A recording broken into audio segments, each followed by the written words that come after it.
प्रारब्ध अपना पूर्ण प्रभाव नहीं दिखा पाता। ये बड़े महापुरुषों के वचन है। कलह कलेश न व्यापे इह ठाय ठौर विश्व ते न्यारी, नागरी दासी जन्म जितायो बलिहारी बलिहारी। बड़े से बड़ा रोग अपना प्रभाव नहीं डाल सकता। ये प्रत्यक्ष देखी हुई बात है। एक माई के कैंसर हो गया, वो पूरा मवाद निकल रहा था, जहां बैठे आसपास दुर्गंध। डॉक्टर ने कहा 2 महीने में मृत हो जाएगी। उसने सब कुछ छोड़कर वृंदावन का आश्रय लिया कि मरना ही है तो वृंदावन में मरेंगे। आज बैठे सत्संग सुन रही है। डॉक्टर ने कह दिया कैंसर है ही नहीं, खत्म हो गया। ऑपरेशन हुआ, पूरा वक्षा स्थल काटा गया, सब वो कीमो जो लगते हैं वो सब लगा। वो कह रही मैं तो मरने आई थी 2 महीना में, हमें लगता है 1.5-2 साल तो हो गए सत्संग सुनते, और वो कह रहे कि अब हमें लगता है अभी मरने वाली हूं ही नहीं। कलह कलेश न व्यापे ईठा ठौर विश्वते न्यारी। डॉक्टर ने हमको कहा था 2.5 साल या 5 साल बाबा तुम्हारी किडनी फेल हो गई है, बहुत 2.5 साल या बहुत कोई चमत्कार हो जाए तो 5 साल, और 18 और 20 तो बीच में पक्का नहीं कह सकते कि 18 और ना पक्का कह सकते 20, क्योंकि तारीख याद नहीं है, लेकिन 18 और 20 के वर्ष तो हो गए। डॉक्टर साहब हैं पता नहीं इस भूमंडल पर कि नहीं, लेकिन प्रेमानंद हैं अभी, गरज रहे नहीं। क्यों गरज रहे? क्योंकि प्यारी जो बरस रही है, इसलिए हम गरज रहे। परसत पुलिन सुलिन गिरा करसत चित सुर घोर, हर्षत हित नित नवल रस बरसत जुगल किशोर। बरसत जुगल किशोर तो हम भींज रहे, उसी बरसा में हम गरज रहे हैं। सच्ची मानिए, कलह कलेश न व्यापे ठाए ठौर विश्व ते न्यारी, नागरी दासी जन्म जितायो बलिहारी बलिहारी। हमारी सब ही बात सुधारी, कृपा करी श्री कुंज विहारी। अरु श्री कुंज विहारी पक्की मानिए, जीत गए जीत गए। लाडली लाल ने जिता दिया। यहां कितना भी भयंकर दुख आवे, घबराना नहीं, बस भागना नहीं, यही खास बात है। भागना नहीं। हमने देखा एक दृश्य ऐसा देखा जिसमें कोई उपाय नहीं था। एक साधक आया, वैराग्य लिया, जे भी वैराग्य लिया तो उसके शरीर में ऐसा भयानक रोग हुआ कि बस खून ही खून। और वो गुदाद्वार वाला रोग नहीं कि वो खूनी बवासीर नहीं, वो कोई आंत का ऐसा सिस्टम, जब सौंध जाए खून, आंखें धस गई, शरीर कृश हो गया, बस ये कि अब गया तब गया। अब ये घबराहट हो गई कि नया नया भी भगवान के मार्ग यही है, जे भी कदम रखोगे हो सकता है एकदम प्रबल प्रतिकूलता या भारी अनुकूलता, दोनों में नहीं रुकना। उनके माता पिता है तो हमका ले जाओ, इनको किसी तरह ठीक करो। अब भाई यहां तो वृंदावन में ऐसी। उस साधक ने कहा नहीं, मैंने वृंदावन का अखंड वास स्वीकार किया है, मृत्यु का वरण किया, नया बच्चा। महाराज जी आप भी कहें तो भी मैं नहीं जाऊंगा, क्योंकि आपने सत्संग में कहा है अखंड वृंदावन वास का नियम, तो मैंने वो ले लिया, अब नहीं जाना, आप भी कहें तो। भाई फिर ठाकुर जी श्री जी जो रचे होंगी वही होगा। बिना किसी औषधि के चकाचक श्री जी की सेवा में खूब दौड़ भाग, और सबसे ज्यादा नाच वही नाचता है। समझ गए हो गया? पूरा दिन रात सेवा में तत्पर, बिना किसी औषधि। कर तुम अकर तुम अन्यथा कर तुम सर्व समर्था सा ईश्वर। कलह कलेश न व्यापे ठा ठौर विश्व ते नारी। बात पक्की समझ लो। ऐसी स्थिति, चलना मुश्किल, ये जो बैठे हैं संत भगवान, चलना मुश्किल, राड पड़ी, ये वो। कई वर्ष पहले कह रहे थे, अब जाने का नंबर है, वो बैठ के सत्संग सुन रहे हैं। कलह कलेश न व्यापे ठा ठौर विश्व ते। एक की बात नहीं, सैकड़ों उदाहरण है।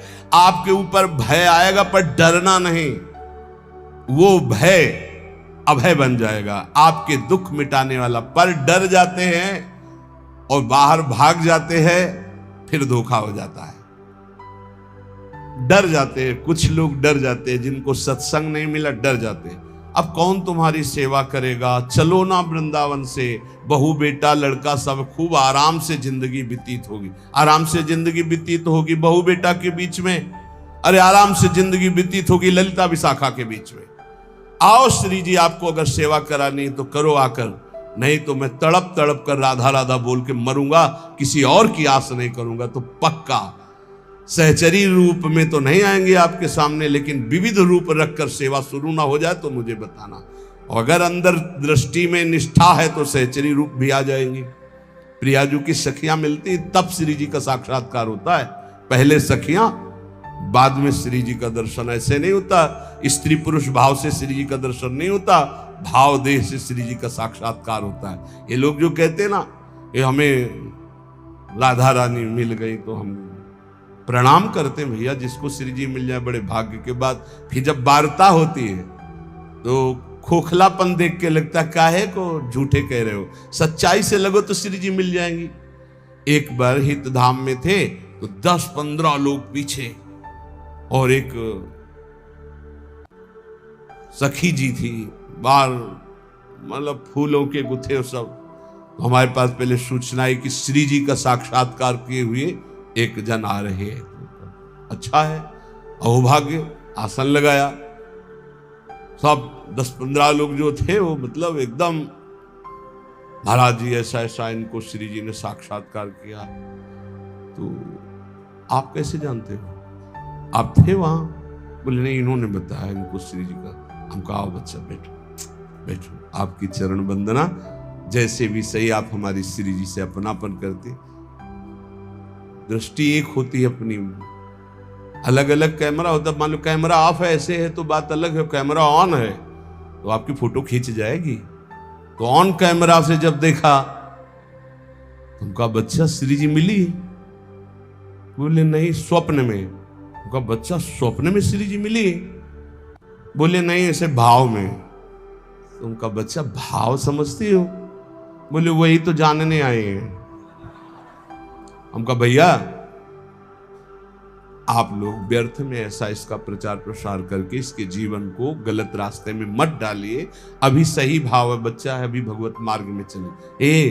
श्री जी का दर्शन स्त्री पुरुष भाव से नहीं होता, वो जब भाव देह की प्राप्ति होती। श्री जी ऐसे, अरे लालजू के दर्शन मुश्किल है। फिर श्री जी जो लालजू अपने हृदय रूपी गुफा में छुपा के रखते हैं। श्री वृंदावन मध्य बहु दुखे नाप या तो जन्मई तक। पहले सहचरी के दर्शन, फिर श्री जी के दर्शन। देखो एक महापुरुष बन गए श्री जी की सहचरी कृपा से। उनकी पत्नी का नाम किशोरी था, वो पधार गई, बहुत आसक्त थे। आसक्त चित्त वाले हमारे काम के होते हैं। पूज्य श्री जी गोस्वामी जी के पास जैसे कोई दीक्षा लेने जाता तो सबसे पहले पूछते तुम्हारा लगाव कहाँ है? बोले पुत्र में, हो जाएगा, काम हो जाएगा, आओ। तुम्हारा लगाव कहाँ? स्त्री में, हो जाएगा। एक आए, उस समय 1 लाख स्वर्ण मुद्रा रखी, कहा शिष्य बना लो। तो बोले आपका लगाव कहाँ है? बोले विश्व में कहीं नहीं। उन्होंने समझा ऐसा बोलने से महात्मा ज्यादा प्रसन्न होते हैं, ये अनासक्त है, कहीं आसक्त नहीं। उन्हें हमारी तो कहीं आसक्ति नहीं, कहीं तो होगी। बोले कहीं आसक्ति नहीं। बोले ये रुपया उठाओ और काशी जाओ, काशी में किसी सन्यासी को गुरु बनाओ तो तुम्हारा काम हो जाएगा। हमारे पास तो आसक्त चित्त चाहिए, आसक्त है उसको मोड़ दिया प्रियालाल की तरफ, वही काम बन गया। हमें अनासक्त नहीं चाहिए, अनासक्त हो तो सन्यासी बन हो, जाके काशी जाओ। नहीं दीक्षा दी। वो पत्नी में आसक्त था, उसकी पत्नी पधार गई। कभी कभी बड़ी आसक्ति का प्रभाव देखा है।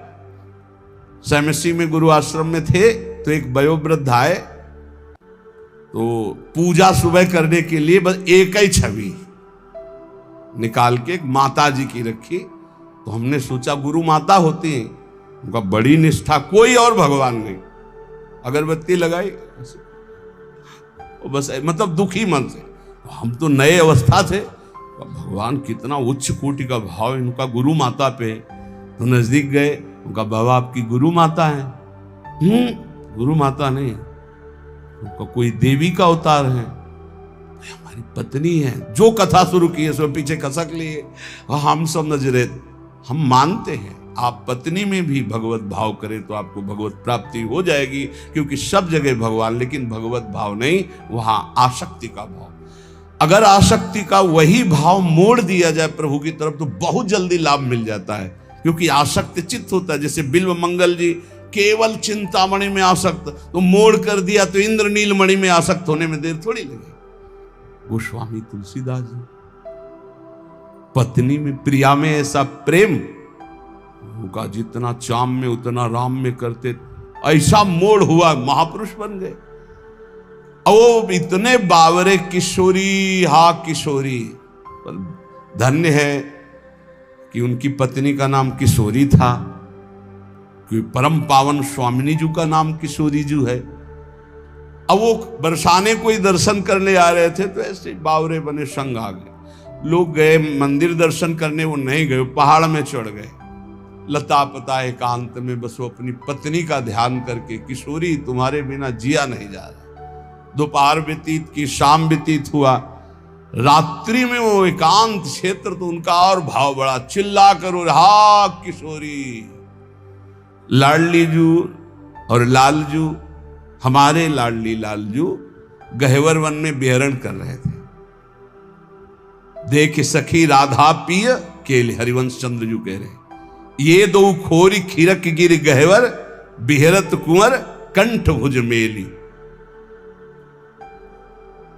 महामोर कुटी में, अभी आपने सुना था एक दिन तटिया स्थान के महान महापुरुषों के वचन, बिहारी बिहारी जी का भाव करके दर्शन करने, तो वहां प्रिया प्रीतम में आवेश आया बिहारी बिहारी। ये परम पावन धाम है। प्रियाजू ने कहा, ललिते देख मुझे कोई पुकार रहा है। ललिता जी ने कहा, प्रियाजू आपको नहीं पुकार रहा है, उसकी पत्नी मर गई है, वो अपनी पत्नी के प्रेम में पागल होके किशोरी किशोरी पुकार। बोले आदि नाम माने प्रथम नाम तो मेरा किशोरी है ना, वो मुझे पुकार रहा है, तुम उनको लिवा के लाओ। तो स्वामिनी की आज्ञा सिरोधार्य। ललिता जी ने सोचा, इस जीव का कितना सौभाग्य कि योगींद्र मुनींद्र जिनको ध्यान में नहीं धर पाते, स्वामिनी जी कह रहे लिवा लाओ मेरे पास। जीव ही ललिता जी उसके सामने प्रकट हुई, संपूर्ण विद्या का नाश हो गया। ये देखो कृपा नाम की, किशोरी नाम की कृपा, राधा नाम की कृपा, श्यामा नाम की कृपा। जे ही महान सामर्थ्यशाली ललिता जी प्रेम बपू प्रकाशित हुई सामने, जेव ललिता जी को दे, खत्म अविद्या, खत्म स्त्री की आसक्ति, खत्म। उसने कहा चल तेरे को हमारी स्वामिनी बुला रही। यंत्रवत जेव ही स्वामिनी जी को देखा, उस उच्च कोटि की धारणा प्रकट हुई जो रसिकों की धारणा होती है।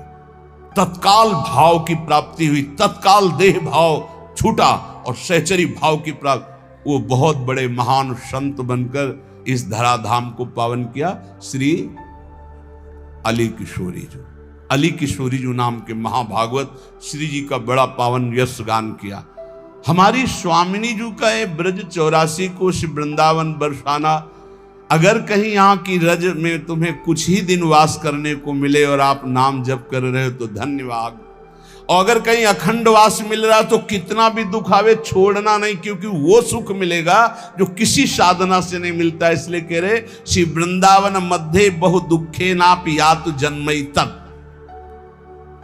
मैं इस वृंदावन में ये जन्म भारी दुख में, अगर हमारी परिस्थिति रहे तो भी बिताऊंगा। 50 को देखते हैं, पूरे भाल पर तिलक लगा हुआ है और रिक्शा चला रहे हैं, कोई कुछ कर रहा है, कोई और धाम वास कर रहे हैं, अपने लड़के बच्चे को पालन पोषण कर रहे हैं और नाम जप कर रहे हैं प्रियाजू के धाम का। जीवन धन्य है भाई। भले तुम पोछा लगा कर यहाँ ब्रजवासियों के घर में उधर पोषण करते हो तो तुम बहुत बड़े महात्मा के समान हो, क्योंकि यह धाम वास कर रहे हो, प्रियाजू का यश सुन रहे हो। लोकोत्तर सुख संपत्त्यापिन चान्यत्र में निमिषा। प्रार्थना है यहाँ के किसी जन को लुभायमान करके मत ले जाना, नहीं तो अपराध लगेगा। मान लो कोई ऐसा, चल हमारे यहाँ घर में पोछा लगाना, तुझे सब खान पान सामान, कभी ऐसा मत करना। तुम्हारे अंदर दया आवे तो यहाँ एक झोपड़ी बनवा कर उसको यहाँ वास दे देना, वो मांगेगा खाएगा, भगवत प्राप्त होगा तो आपका कल्याण हो जाएगा। यहाँ के किसी जीव को मत ले जाना, यहाँ के तोता, यहाँ पशु पक्षी, यहाँ किसी की, यहाँ की तुलसी, यहाँ के कोई, यहाँ का ब्रज 84 कोश का कोई भी लता, कोई भी ऐसा कभी बाहर मत ले जाना। यहाँ की केवल रज ले जा सकते हो और कुंडों का जल ले जा सकते हो। ये आप अपने सेवन के लिए चरणामृत ले जा सकते हो, बस कभी गिरिराज जी को मत ले जाना कि गिरिराज जी की शिला उठाई हम घर में अभिषेक को पूजन करें। व्रत 84 को उसके बाहर नहीं, भारी अपराध बन जाएगा। यहाँ की तुलसी जी को बाहर मत ले जाना, बाहर की तुलसी जी यहाँ ला के लगा देना। यहाँ की किसी लता पता की वृंदावन की तमाल है अपने ले जाते हैं और अपने बगीचे में लगाएं, कदापि नहीं, भारी अपराध बन जाएगा। क्योंकि वो महापुरुष वृंदावन सेवन के लिए प्रकट हुआ था, आप उसका वृंदावन चुरा रहे हैं तो आपकी बहुत हानि हो जाएगी।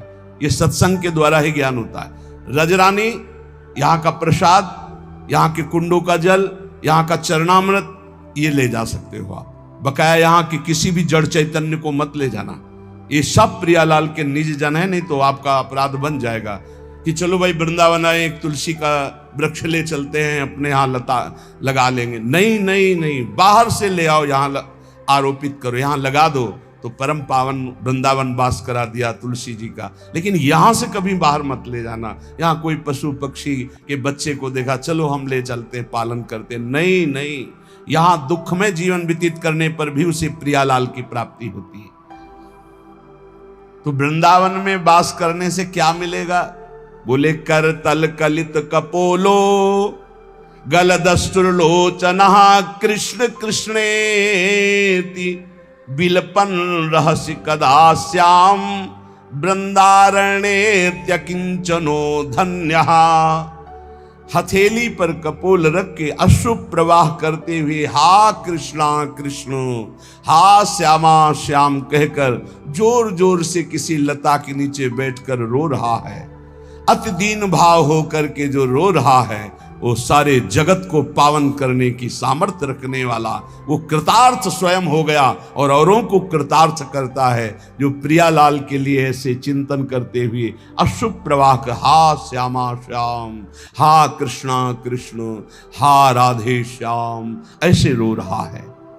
मानापमान कोटि भी रक्षुभितात्मा समस्त निरपेक्षः वृंदावन भुवि राधा नागर माराधे कदा मुदिता। करोड़ करोड़ बार अपमान हो तो भी क्षुभित ना होना, वृंदावन मत छोड़ना। यहाँ के लोग तो बहुत कड़ुआ बोलते हैं, यहाँ के लोग बहुत ऐसा, और चल दिए। नहीं नहीं, बहुत घाटा हो जाएगा। कांटे में ही फूल खिलता है गुलाब का। आसपास कांटों से बचा के फूल को ग्रहण करो। यहां बाढ़ लगी हुई है ऐसी, जल्दी प्रिया प्रीतम में आसक्ति नहीं होने पाएगी। बाहरी ऐसे कटुवचन, बाहरी ऐसा व्यवहार, बिल्कुल क्षुभित मत होना। कल एक संत भगवान आए थे, चर्चा हुई, तो उन्होंने कहा विक्षेप सहा नहीं जाता। उनका पिटाई हुई कभी? बोले अभी नहीं। अभी तो कुमार के हाथ ही नहीं लगे, 2-4 बार पिटते तब बात समझ में आती। अभी पिटे तो हो नहीं, पिटे बिना जो पिट गया वो हिट हो, पक्का समझा। यहां जो जितना पिटा वो उतने यशस्वी होगा, ध्यान रखना। सहन करना। विक्षेप क्या चीज होती है? क्या चीज विक्षेप होती है? तुम्हारी मानी हुई अनुकूलता के प्रतिकूल भाव को विक्षेप कहते हैं। हमारी कोई अनुकूलता नहीं, जो ही प्यारो करे सोई मोई भाव, तो विक्षेप नाम की चीज नहीं। हे, जब 2-4 थप्पड़ लात जूता लगे, इसके बाद को बड़ी कृपा, तब समझ में आएगी कि साधना ठीक चल रही। मार थप्पड़ याद, ये लात जूता चला, और इसके बाद जब एकांत हुए तो आपका हृदय शीतल हुआ। जय हो बिहारी, जय हो राधा वल्लभ लाल की। बड़ी कृपा की प्रभु, कोई बहुत बुरा प्रारब्ध था, निपटा दिया नाथ, बड़े कृपालु हो। ऐसा चिंतन आवे तब माना जाएगा आपकी साधना। बोले मानापमान कोटि भी, करोड़ों प्रकार से तुम्हारा अपमान हो तो भी क्षुभित नहीं होना, और करोड़ों लोग मान करें तो हर्षित नहीं होना।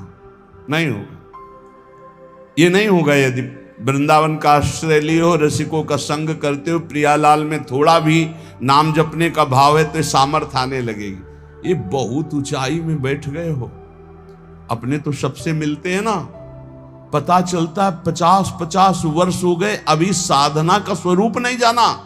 प्रभु अभी चित्त का समाधान नहीं हुआ, भगवत प्राप्ति तो बात जाने दो। और सत्संग सही मिल जाए तो बच्चे बच्चे में चित्त का समाधान हो गया, बच्चे बच्चे में। जो 50-50 वर्ष साधना में नहीं, वो एक बच्चा आपको बता सकता है कि आपका साधन क्या है, आपका साधन क्या है, आपका साध्य क्या है। बस एक ही ठसक से निकलेगी, हमारी महारानी श्री राधा रानी, हमारी महारानी श्री। पक्का समझो ये जो तुम्हें मिला है ना, ये वृंदावन रज रानी और रसिक जनों की अपार कृपा से मिला है। ये सब साधनों का सार है। मानापमान कोटि भी क्षुभितात्मा समस्त निरपेक्षा। कभी भी क्षुभित ना होना तुम्हारा मान अपमान हो। मान में क्षोभ हर्ष होता है, खूब मान हो रहा है तो हर्ष होता है, वो डरेगा अपमान से। ये डर हटा दो, मान को स्वीकार न करो तो अपमान का डर नहीं होगा। बहुत बड़ा डर होता सम्माननीय पुरुष को निंदा का। जो मान को ग्रहण करता अपमान से भयभीत होता है। जो मान अपमान को धूल समझता है वही भगवान के मार्ग का पथिक होता है। न मान में हर्ष न अपमान में शोक। लेकिन बातें बनाना, प्रवचन करना सरल है, जब अपमान होगा तब छाती में ऐसी कोई मशीन नहीं है कि नाप के दिखा दिया जाए। नहीं, उस समय देखो क्या उथल पुथल होता है। वही मुझे प्राण प्रिय है जो ना किसी को उद्वेग देता है, ना किसी के उद्वेग देने पर उद्वेगित होता है। वो महान भागवत है। देखो कसौटी में कसो, दंडवत प्रणाम यश वाह वाह जय हो, कैसा लगता है?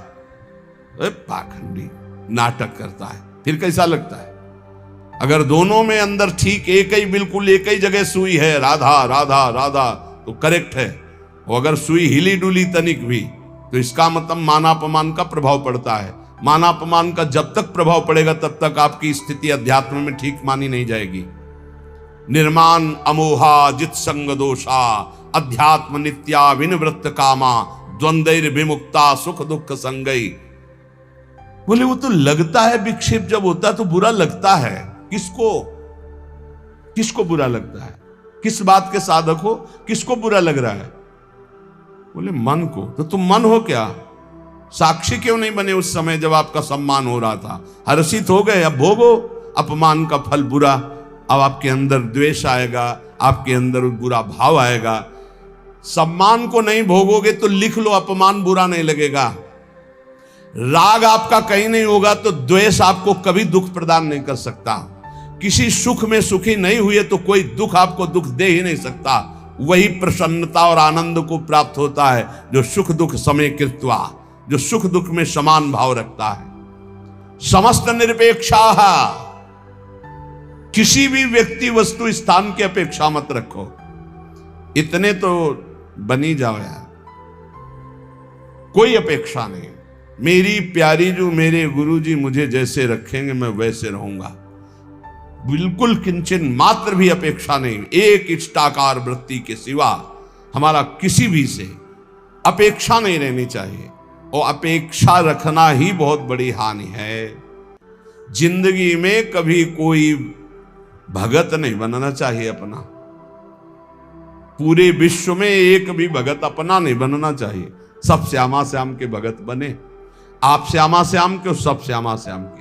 अपने अंदर ये नहीं आना चाहिए कि मेरा कोई है, मेरे तो श्यामा श्याम दूसरो न कोई। यही निरपेक्षता का स्वरूप है। और ऐसे ही संतों की भगवान चरण रज लेने के लिए कहते हैं निरपेक्षम मुनिम। पहला है निरपेक्ष, तो समस्त निरपेक्षा, किसी की अपेक्षा नहीं।